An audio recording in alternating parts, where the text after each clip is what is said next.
Kĩriga gĩa kana ciana nĩ ikoretwo ikuĩra mathibitarĩ-inĩ ma Kiambu hĩndĩ ya mũgomo wa mandagĩtarĩ kana aca gĩtirĩ kĩrona anja thutha wa gavana wa Kiambu Kimani Wamatangi rĩngĩ gũkana ndeto ĩyo, akiuga rekondi cia ministry ya ũgima wa mwĩrĩ bũrũri-inĩ nĩcio ibatiĩ kwĩhokwo, akiuga Kiambu nĩ ĩmwe ya thirikari iria ikoretwo ikĩgirĩrĩria ikuũ cia ciana na njĩra nene makĩria. Akĩrekereria ndũmĩrĩri yake mbunge-inĩ ya Kiambu ya ũruti wa wĩra wake kuma rĩrĩa aingĩrire ta gavana, Wamatangi nĩ areganĩte na riboti ya gũthara kwa motungata mathibitarĩ-inĩ ma Kiambu, akiuga ũtungata wa thirikari yake wa mĩaka 3 nĩ wĩkũranĩire. Records, unless distorted, remain true. Today, Mr. Speaker, if you go to the website of the Ministry of Health itself, not Kiambu County, in the Ministry of Health, the story of Kiambu's progress and achievement on health and matters maternal care is in the record of the ministry.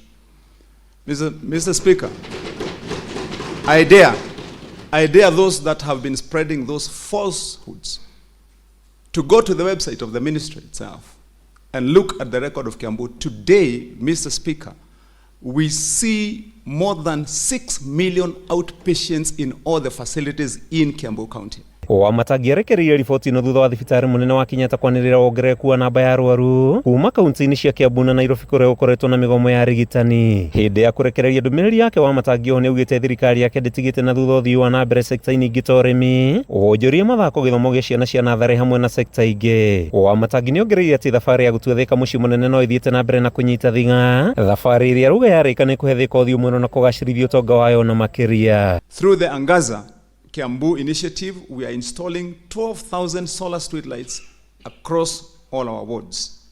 Additional solar street lighting and solar flood lights have been procured for installation in this financial year. By adopting solar power, we are reducing these ballooning costs while delivering reliable and clean energy for our people. We began with street lighting and the solarization of more than 50 water boreholes, and we will progressively extend solar power to other sectors of our county operations. Nĩ arumĩte Kenya atĩ thirikari yake gũthiĩ na mbere na ũkinyĩria wa Wanjikũ motungata na njĩra ĩgwete nĩguo kwambatĩria ikĩro cia mĩtũrĩre yao. Handũ-inĩ ha Kameme TV kuma mbunge-inĩ ya Kiambu, rĩtwa rĩakwa nĩ Matthew Ndung'u wa Mbugua.